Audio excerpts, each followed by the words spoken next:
Muy buenas noches, bienvenidos al resumen de noticias de la televisión pública. Estamos aquí para compartir con ustedes media hora de información, lo más importante de lo que ha ocurrido en la Argentina y en el mundo. 10 minutos apenas han pasado de las 12 de la noche. Nosotros estamos aquí con todas las noticias y por supuesto, como todos los días, con las noticias de deportes. Muy buenas noches, Gaby Previtera. Muy buenas noches, Pablo. ¿Cómo va? Estaremos hablando en minutos nada más de la apertura de la sexta fecha del torneo final de la Primera División del fútbol argentino, que terminaron todos empatando. Y además de la selección argentina, porque el combinado dirigido por Alejandro Sabella de a poquito comienza a prepararse ya en la recta final del próximo Mundial de Brasil.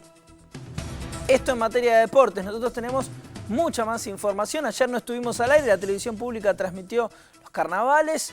Nosotros tenemos, ahora sí, información para compartir con ustedes y lo primero tiene que ver con los docentes porque se intentó avanzar con las paritarias. Lamentablemente no hubo un acuerdo entre el gobierno nacional y los 5 gremios que tienen representación en todo el país. Los maestros ratificaron el paro de 48 horas. ¿Por qué? Consideran insuficiente el incremento del 22% en 3 cuotas y por otra parte sostienen que las sumas por presentismo no constituyen salario. Desde el gobierno el encargado de hablar fue el jefe de gabinete, Capitanich, que lamentó no haber llegado a un acuerdo. El Ministerio de Trabajo dictó la conciliación obligatoria en el conflicto y advirtió que podrá haber sanciones a los gremios que no la acaten. Es necesario valorar el esfuerzo del gobierno de la Nación Argentina y también de las jurisdicciones provinciales para propiciar una estrategia que nos permita consolidar y fortalecer la educación pública y popular, que es un bien del pueblo argentino.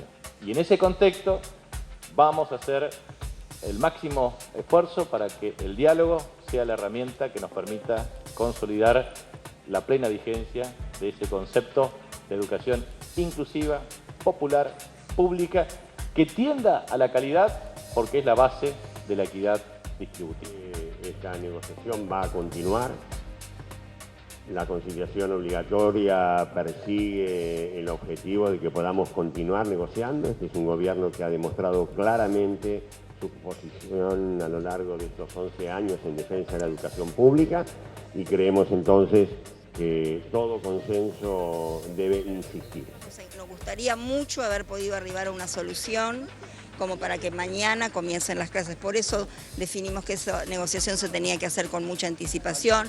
Hicimos varias propuestas alternativas, no se logró, lamentamos muchísimo. Bueno, nosotros siempre estamos abiertos al diálogo. Si luego de la medida que vamos a desarrollar 5 y 6 hay voluntad de continuar dialogando en una mesa para llegar a una solución, por supuesto que ahí estaremos, porque valoramos mucho todo intento de llegar a una solución.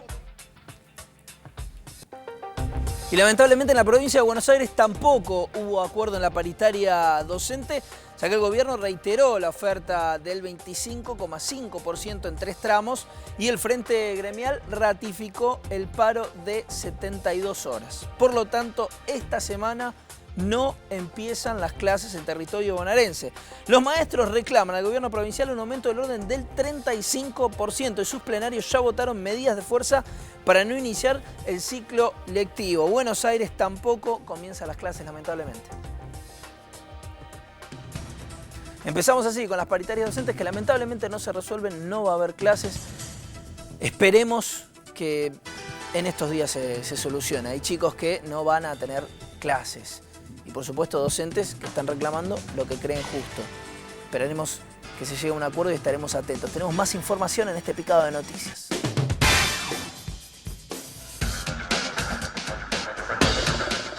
La abogada de la familia de Gonzalo Crespo, el joven de 24 años, muerto durante un supuesto enfrentamiento con la policía en el barrio de Saavedra, pidió que se investigue a la comisaría 49. La policía tiene una función social de proteger a los ciudadanos. Acá lo que estaba haciendo era todo lo contrario. No solamente los estaba hostigando desde hacía tiempo, sino que a su vez había ocasionado la muerte de un inocente y realmente fue una ejecución, porque ni a un perro se lo mata así.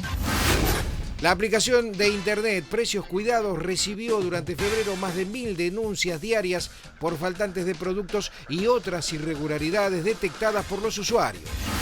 La semana próxima llegaría a diputados el proyecto de ley sobre el acuerdo económico con Repsol por la expropiación de acciones de YPF para ser tratado en comisiones.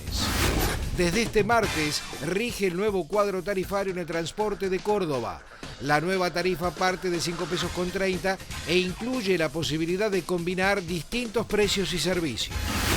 Miles de turistas comenzaron el regreso a sus hogares en la tarde del martes, luego de pasar el fin de semana de carnaval en los principales centros recreativos. En esos días, Mar del Plata recibió más de 250.000 visitantes.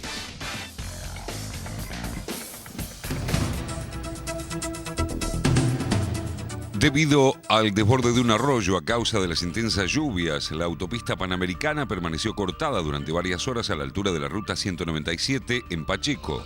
El corte fue total, mano a Capital Federal. En tanto, la mano a provincia tenía un solo carril habilitado. También hubo inconvenientes por el agua caída a la altura de la localidad de Bulón, en el cruce con la avenida Márquez, en el kilómetro 20 en sentido sur-norte.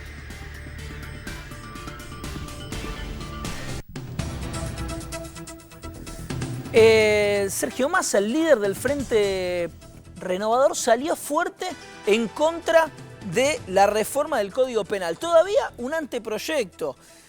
En las últimas horas se sumó a esta cruzada el expresidente Eduardo Duhalde y muchas voces se opusieron, no solo del kirchnerismo, sino también desde distintos referentes de la oposición, especialmente quienes participaron en la redacción del anteproyecto. Todavía está a consideración del Ministerio de Justicia. Aclaremos esto, es un anteproyecto que un grupo de políticos junto y liderados por el juez de la Corte Eugenio Zaffaroni prepararon un anteproyecto. Esto es lo que salió a criticar fuerte Sergio Massa. Entre los que lo criticaron a él por esta cruzada se encuentra el diputado del PRO, Federico Pinedo, que formó parte de esta comisión que redactó el anteproyecto. Lo calificó de oportunista, junto con el jurista radical Ricardo Gil Lavedra, también uno de los que formó parte de esta comisión, y el mismo Eugenio Zaffaroni, quien la lideró, dijo: la reacción de Massa demuestra su inmadurez como político. Bueno, lo de la puerta giratoria es un eslogan ya bastante conocido, una metáfora que suelen emplear los que auspician políticas de mano dura.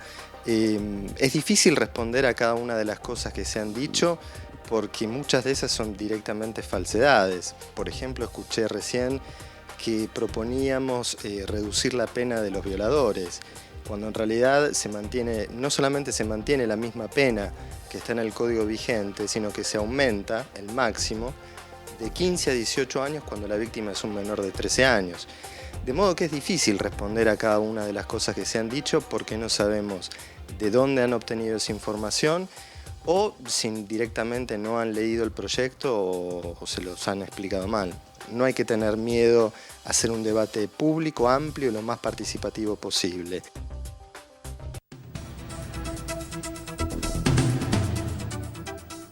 La fiscal Cristina Camaño, que entiende en la causa por el asesinato del ciudadano colombiano Carlos Alberto Gutiérrez Camacho, ocurrido ayer en Palermo, tomó declaración a la mujer herida en el episodio y aseguró que el arma utilizada fue una pistola calibre .380, no convencional, y que no se utiliza en nuestro país. Camaño dijo además que peritos analizan los teléfonos celulares de la víctima y de su novia, Solange Kib Trujillo, quien permanece internada en el Hospital Fernández.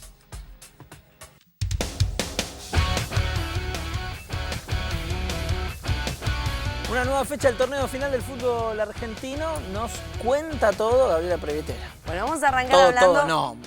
lo que usted vamos tenga a hacer preparado. una especie de resumen para la jornada de hoy porque se ha arrancado con la sexta fecha del torneo final. Recuerden que este torneo de la primera división tiene que terminar el 24 de mayo. ¿Para qué? Para que después esté el tiempo prudencial para que todos aquellos futbolistas del ámbito local que decida convocar a Alejandro Sabela ya estén listos para el próximo Mundial. Por eso se va a jugar entre semana. Y hoy arrancó la sexta fecha con 3 partidos, todos terminaron igualados.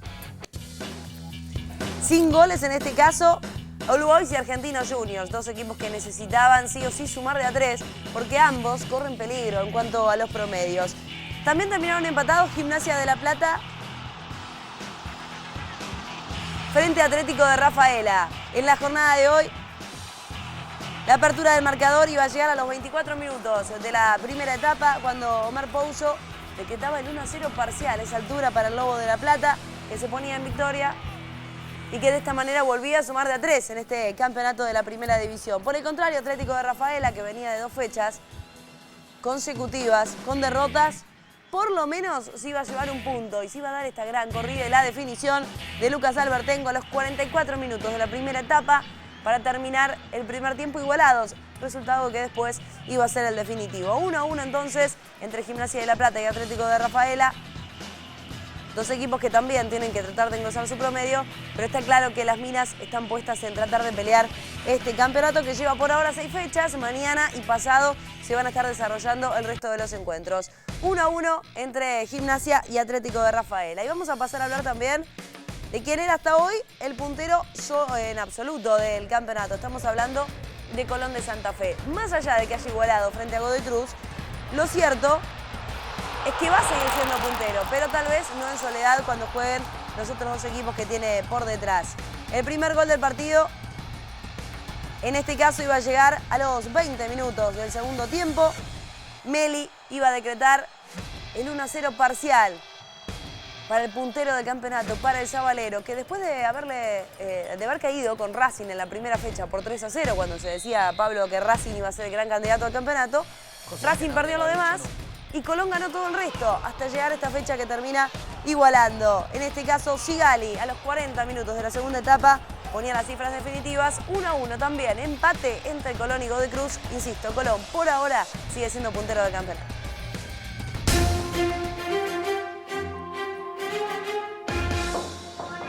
Nos vamos al ámbito internacional porque crece la tensión entre Rusia y Ucrania y por supuesto esto puso en alerta a la Unión Europea y a Estados Unidos.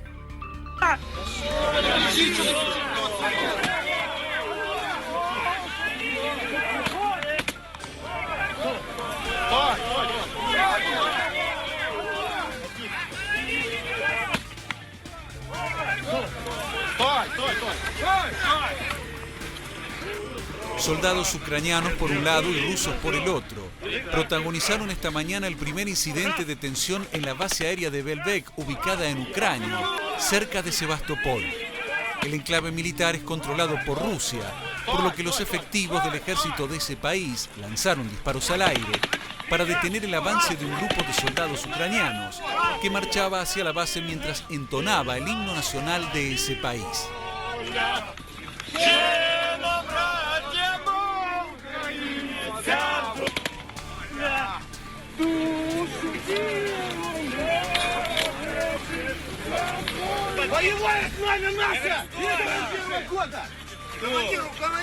Переговоры будут, не вопрос. Остановите толпу и пускай ведут себя адекватно. Стой, Олег Олегович, стой. Мы все военнослужащие, если что. Мы еще граждане.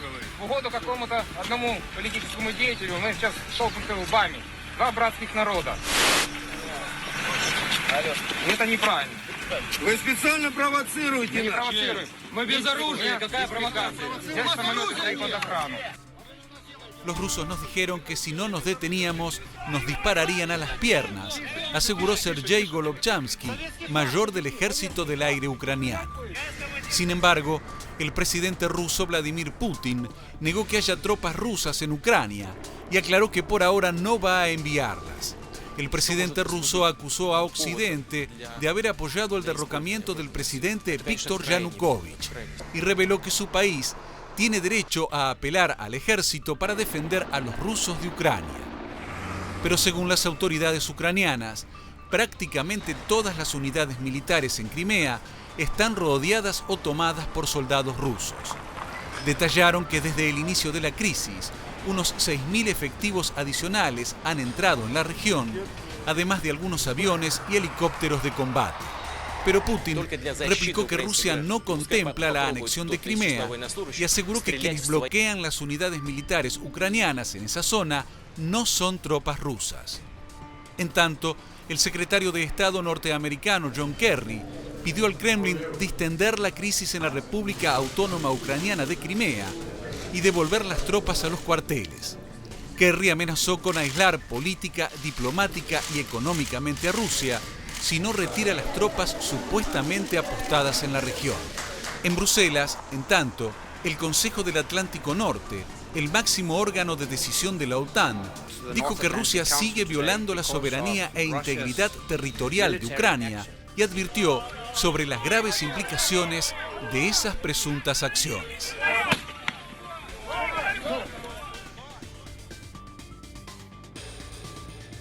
Así de tensa está la situación. Para tratar de entender un poco mejor este conflicto, la tensión entre Ucrania y Rusia, particularmente qué es lo que sucede allí en la península de Crimea, está con nosotros Pedro Briguer. Vamos a tratar de comprender qué es lo que está pasando en Crimea, que es territorio de Ucrania. Recordemos en primer lugar que Ucrania y Rusia fueron parte de la Unión Soviética hasta que en 1991 se desintegró la Unión Soviética. En Rusia hay mucho petróleo, vamos a marcarles a ustedes la zona donde hay mucho gas que llega a Europa por esta vía o llega a Europa por esta vía pasando por Ucrania. Europa depende de gran parte del gas que llega de Rusia. Esto es parte del conflicto y si Ucrania se acerca a la Unión Europea o está en la esfera rusa. Pero hoy el tema está focalizado en la península de Crimea, territorio que pertenecía a Rusia y pasó a Ucrania dentro del marco de la Unión Soviética en 1954. ¿Por qué es importante? Hay una cuestión geoestratégica fundamental. En Crimea, un territorio aproximadamente como el territorio de Tucumán, hay una base naval rusa. Y de esta base naval rusa que está acá en Sebastopol, ahora lo van a poder ver bien, es la flota más importante que tiene Rusia en el Mar Negro. Pero el Mar Negro no es un mar cerrado y esta es la otra cuestión fundamental, porque del Mar Negro se puede llegar al mar Mediterráneo. Se sale por aquí, se pasa el estrecho del Bósforo, Turquía, Estambul, esa parte que está en Europa y la otra en Asia, se pasa por el mar de Mármara y el mar Egeo y se llega al mar Mediterráneo. Rusia tiene hoy una base naval en Siria, la única que tiene el Mediterráneo. Tomando en cuenta las cuestiones geoestratégicas, el avance de Estados Unidos también en la región, de la Unión Europea, para Rusia sigue siendo fundamental tener esta base naval en Sebastopol. Y esto es parte de la disputa, porque una parte importante de la población que vive en Crimea es rusa. Los ucranianos dicen, eso es Ucrania. El gobierno ruso de Moscú, el presidente Putin, dice, nosotros vamos a defender a los rusos que viven ahí. Y por eso se puede desatar una guerra. Más que claro lo dejó Pedro Briguer. Muchísimas gracias, Pedro. Nosotros nos vamos a ir al corte. Cuando volvemos tenemos mucho más resumen de noticias para ustedes. No se vayan.